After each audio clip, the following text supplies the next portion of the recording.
ధన్యవాదాలు మేడం. ఇప్పుడు బొబ్బిలి నియోజకవర్గం తెలుగుదేశం పార్టీ ఇన్ఛార్జ్ మొకటం లేని మహారాజు, మీరందరూ కూడా అభిమానించే నాయకులు శ్రీ బేబీ నాయన గారిని మాట్లాడాల్సిందిగా కోరుతున్నాము.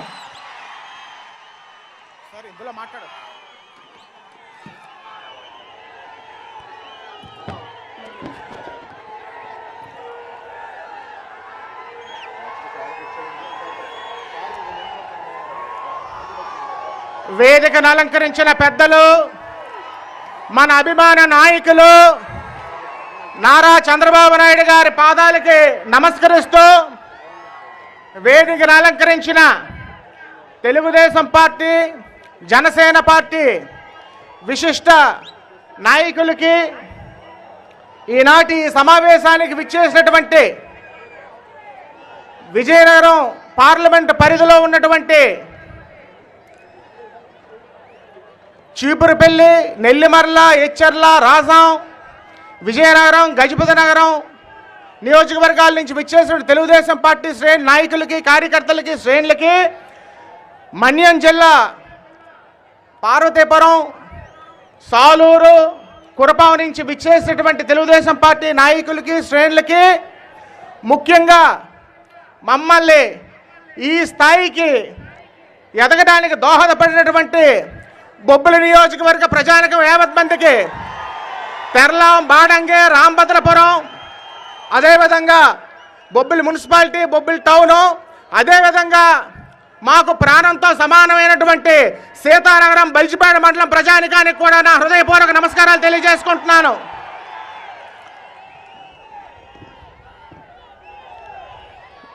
నాలుగున్నర సంవత్సరాల క్రితం ఒక పెద్ద మనిషి వచ్చాడు, కావలించుకున్నాడు, ముద్దులు పెట్టాడు, తల మీద చేతులు వేసాడు. మనమందరం కరిగిపోయాం.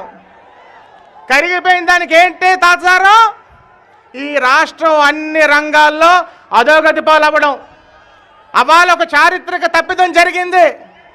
దానివల్ల రాష్ట్రం అన్ని రంగాల్లో కూడా అధోగతి పాలైంది. రైతాంగం అవ్వనివ్వండి, యువత అవ్వనివ్వండి, మహిళలు అవ్వనివ్వండి, వ్యాపారస్తులు అవ్వనివ్వండి, చేతి వృత్తి పనివారు అవ్వనివ్వండి, అన్ని రంగాల్లో పూర్తిగా భూస్థాపితమైపోయింది. చంద్రబాబు నాయుడు గారు ముఖ్యమంత్రిగా ఉన్నప్పుడు ఎక్కడో ఉన్నత శిఖరాలకు ఉన్నటువంటి మన రాష్ట్రం యొక్క పేరు ప్రఖ్యాతులు ఇవాళ అట్టడుక్కెళ్ళిపోయింది. నేను మొన్న మహారాష్ట్రకి వెళ్తే అక్కడ నన్ను సిఆర్పిఎఫ్ జవాన్లు చెకింగ్ చేశారు. ఎప్పుడో తెలంగాణకి, ఆంధ్రాకి బై ఎలక్షన్స్కి వచ్చారట. తెలంగాణ కొంత పర్వాలేదు కానీ హిందీలో చెప్పారు, మీ రాష్ట్రం మాత్రం వేస్ట్, అక్కడ అసలు ఏమీ బాగోలేదని 2.5 సంవత్సరాల క్రితం చెప్పారు. సార్ చంద్రబాబు నాయుడు గారు ఇక్కడ ఉన్నటువంటి బొబ్బిలి నియోజకవర్గ తెలుగుదేశం పార్టీ కార్యకర్తలు, తెలుగుదేశం పార్టీ నాయకులు మామూలైన కార్యకర్తలు కాదు సార్. ఈ రాష్ట్రంలోనే స్థానిక సంస్థల ఎన్నికల్లోనే, పంచాయతీలు అవ్వనివ్వండి, ఎంపీటీసీ, జెడ్పీటీసీ ఎన్నికల్లోనే అవ్వనివ్వండి, ఈ రాష్ట్రానికి జగన్మోహన్ రెడ్డి వద్దు, నారా చంద్రబాబు నాయుడు గారే ముద్దు అని అవ్వాలి. ప్రతి ఒక్క తెలుగుదేశం పార్టీ నాయకుడు, ప్రతి ఒక్క తెలుగుదేశం పార్టీ కార్యకర్త ఒక బొబ్బిలి పులిలాగా గర్జించి అవాళ రాష్ట్ర వ్యాప్తంగా వినిపించారని మీకు అందరికీ కూడా తెలియజేసుకుంటున్నాను. ఇవాళ నియోజకవర్గంలోని అనేకమైనటువంటి సమస్యలు ఉన్నాయి. తమరు ముఖ్యమంత్రిగా ఉన్నప్పుడు, ప్రీతమ నాయకులు అశోక్ గజపతిరాజు గారు కేంద్ర మంత్రిగా ఉన్నప్పుడు, అదేవిధంగా నా సోదరుడు సుజయ్ కృష్ణరావు మరి మంత్రిగా ఉన్నప్పుడు మంజూరు చేసినటువంటి రోడ్లు అవనివ్వండి, ఈ రోజు వరకు కూడా పూర్తి చేసుకోలేని దౌర్భాగ్య స్థితిలో ఉన్నారు. తమరు బొబ్బిలి పట్టణానికి మంజూరు చేసినటువంటి రోడ్ వైడనింగ్ నిధులు 4 సంవత్సరాల తర్వాత ఎలక్షన్కి ఎవరికో బ్యాకప్ వేసినట్లుగా రోడ్ వైడనింగ్ చేస్తే ఇవాళ ఆ రోడ్డుకి పూర్తిగా పాడైపోయినటువంటి పరిస్థితి.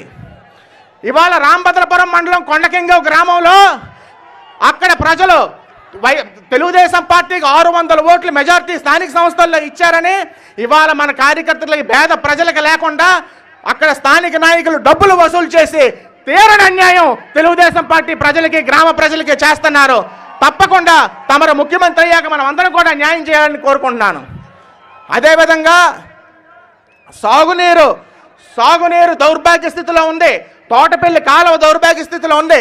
వెంగళరాయ సాగరం కాలువ అయితే ఇది కాలువ కాదు. పెద్ద పుల్లో అడవి పందులో ఉంటే అక్కడ కాపురం చేసుకోవచ్చు. అంత దౌర్భాగ్య స్థితిలో కాలువలు ఉన్నాయని మీకు అందరికీ కూడా తెలియజేసుకుంటున్నాను. పేరుకే గ్రోత్ సెంటర్ 70% ఉద్యోగాలు ఇస్తామన్న పెద్ద మనిషి న్యాయబద్ధంగా సర్వస్వం కోల్పోయి